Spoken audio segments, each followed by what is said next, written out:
Hey little bees, here's your read aloud for today. Yesterday we read about Little Red Riding Hood. Today's story is titled Hu Gu Po. Hu Gu Po is a story from China and it's similar to Little Red Riding Hood.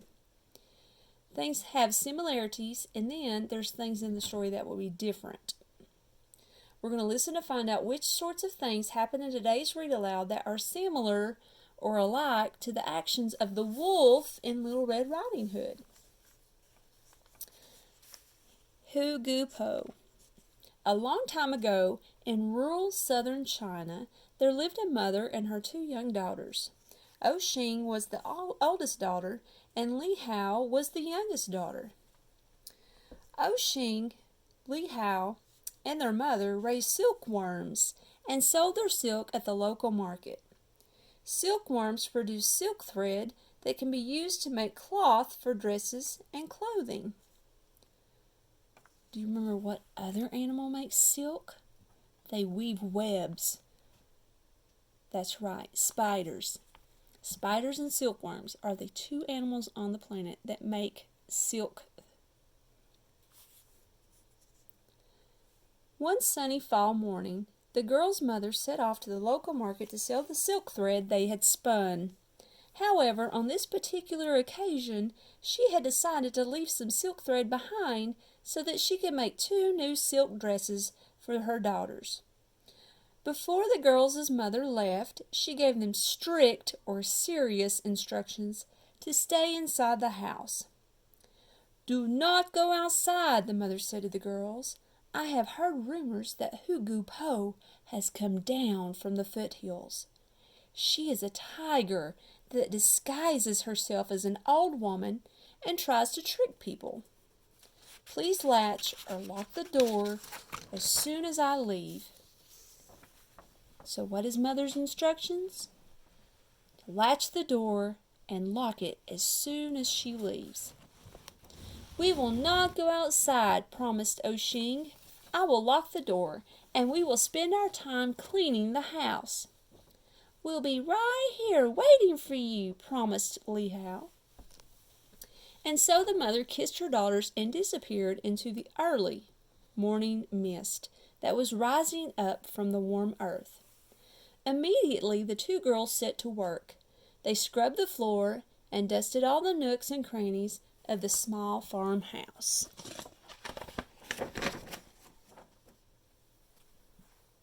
I'm going to back it up just a little bit so you can see the whole picture. There we go. They're cleaning the house. You can see the spinning wheel where they were making the silk thread, and Mother left some behind. As they were cleaning the farmhouse, it was almost midday by the time they got finished. The sun was shining brightly and the birds were chirping loudly when the girls heard a knock on the door.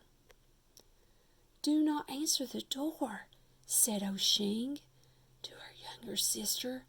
"I'll find out who it is." O Xing stood in front of the locked door and asked, "Who is there?" "Hello, my dear," said a voice that sounded as ancient as the hills. "I have been walking for many miles. I wonder, could you spare a cup of water?" O Xing was perplexed or confused. She knew that she should not open the door, but somehow she felt that this old woman, for it did appear to be an old woman, was in need of help. All right, now what was Mother's instructions? Not to open the door for anyone. And she also warned them about the tiger that liked to disguise herself as a woman. Very good. What do you think O Xing will do? Do you think she will open the door? Let's read to find out. "I cannot open the door," explained O Xing, "but I can pass a cup of water through the open window." "Oh, thank you, my dear," replied the somewhat croaky voice. "You are very kind."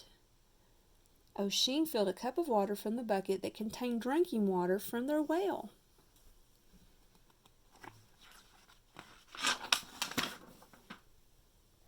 Ah.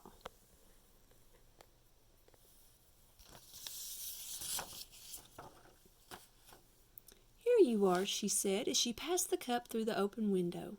The old woman now stood before the window.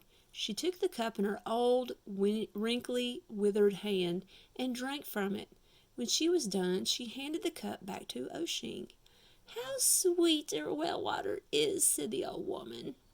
"Thank you," said Oshing. As she spoke, Oshing looked more closely at the old woman. Just like her hands, her face was old and wrinkly and withered. However, the woman had the most peculiar or strange golden amber eyes. They were so strange. She had never seen eyes like that before.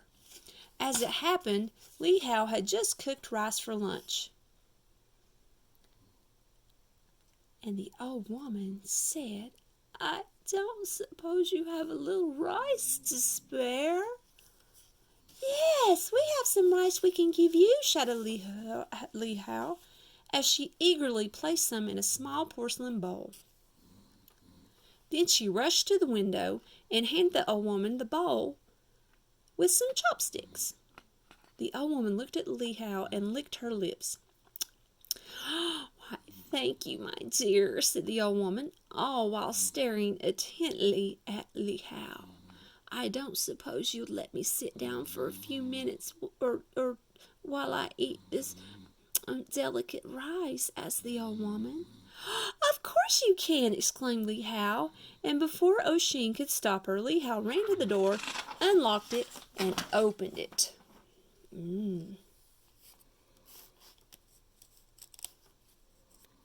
the blink of an eye, the old woman was in the house and sitting at the kitchen table. It was as if she had appeared by magic. Oshing began to feel alarmed. Why do you think she might feel alarmed? Oshing was worried. The old woman moved pretty fast, and she asked strange questions. "Are you here all alone?" asked the old woman. "Yes," replied Li Hao. "Our mother has gone to sell the silk thread our silkworms produce. She told us to stay inside for our safety. And that is what we've done," continued Li Hao proudly. "I see," replied the old woman. "You are very wise girls. There are all kinds of dangers in the outside world." "Well, as soon as you have finished your rice," interrupted Oshing, "I am sure you will want to be on your way."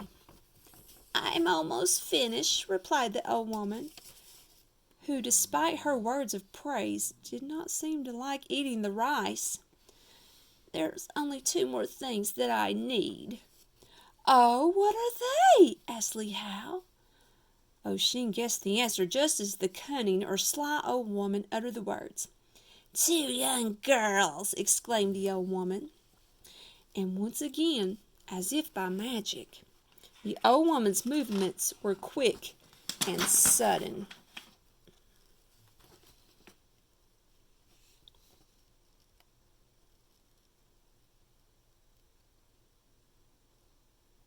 She produced a sack, and before Oshing could stop her, she snatched Li Hao and placed her inside the sack. So let's stop and think a minute. Now, what characters have we seen so far?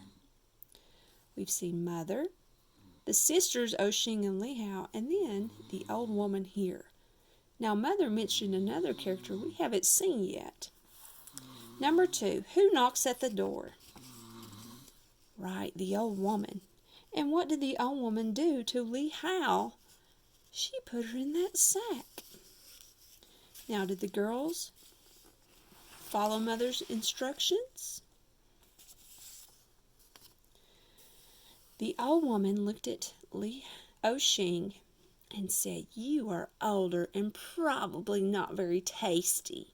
I'm not sure that I want the trouble of carrying you into the mountains."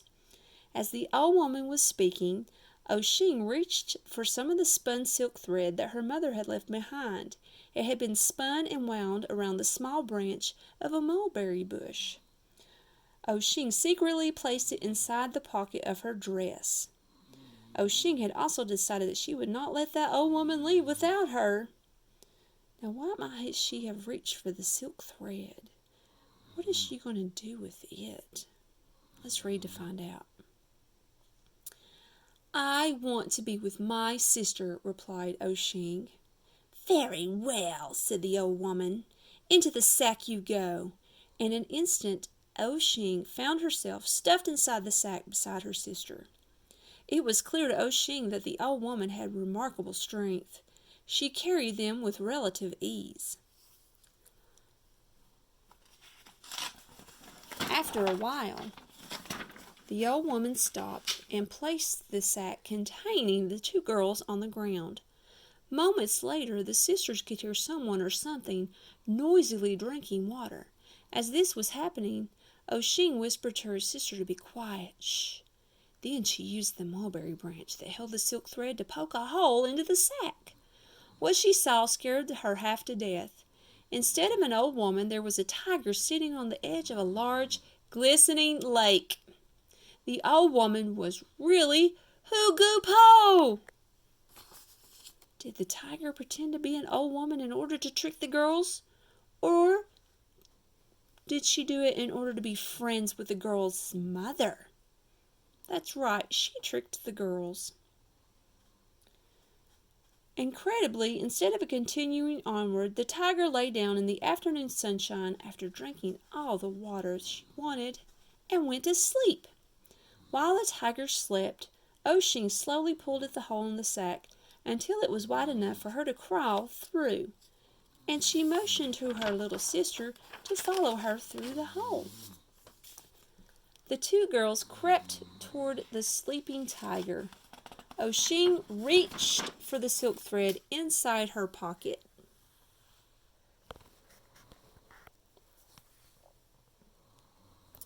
Then, using the thread, the girls tied together the tiger's front and back legs. Just as they were finished, the tiger woke up and roared loudly. The tiger tried to free itself, but the yards of silk thread that had been wound around its legs held it fast. The girls ran like the wind back to their small farmhouse in the foothills. They hurried into their house and slammed the door and locked it. When their mother finally returned home, she hugged her daughters tightly. "We told you that we would be here waiting for you," said Oisin and Li Hao together. Now, what lesson might these girls have learned from this adventure? That's right, they learned to listen to their mother.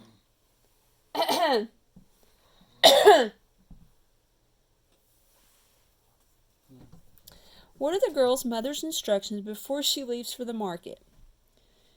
That's right. She instructs the girls to stay inside and latch the door. Which other character have you learned about who received instructions from her mother? Yes, Little Red Riding Hood. Who knocks at the door? An old woman knocks at the door. What does the old woman say she wants from the children? Yes, the old woman says she wants a cup of water, and then she wanted a bowl of rice. How does the old woman trick the girls into letting her inside the house? That's right, the old woman tricks the girls into letting her inside the house by asking them to sit down to eat the rice. What does the old woman really want? That's true, the old woman really wants to snatch the girls to eat them. Who is disguised as the old woman? The tiger Hoo-Goo-Poo is disguised as the old woman. Which other character that you have learned about used a disguise?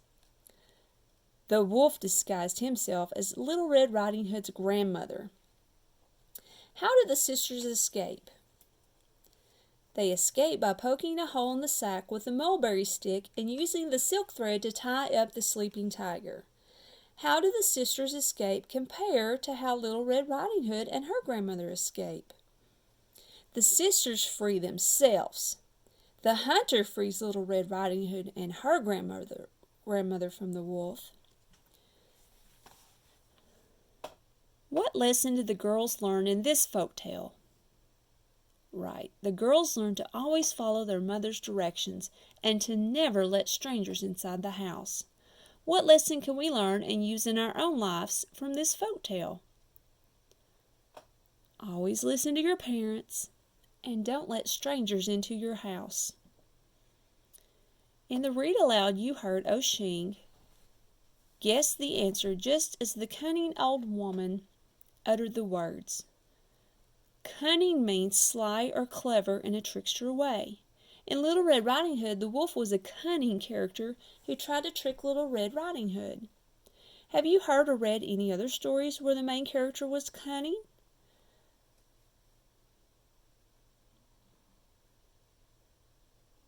We can say the wolf in Little Red Riding Hood was cunning. Tom Thumb was cunning when he tricked the robbers.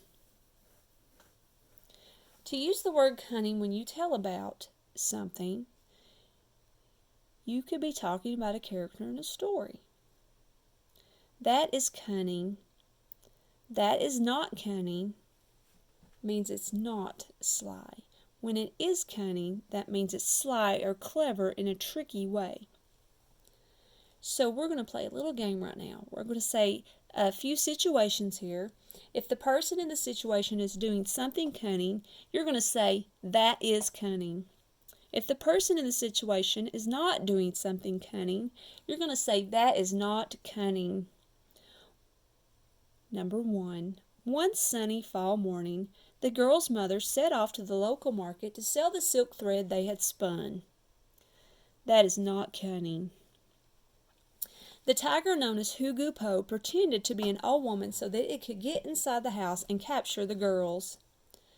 That is cunning. My cousin pretended that he didn't know how to wash dishes so that my brother would do it for him. That is cunning. My aunt brought me soup when I was not feeling well.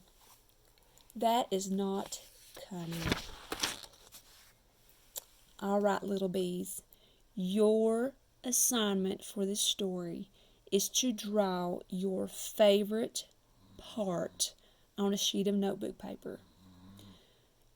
Draw, color. You can also write a few words about your favorite part. If you liked Hugu Po as a tiger, then you can write the word tiger. You can try to spell out her name also. If you like the two sisters escaping out of the bag and tying the tiger up, then that might be something you would draw on the paper. Write your name at the top of it, draw me a picture of your favorite part of Hugu Po, and put it in the teacher tray when you are finished.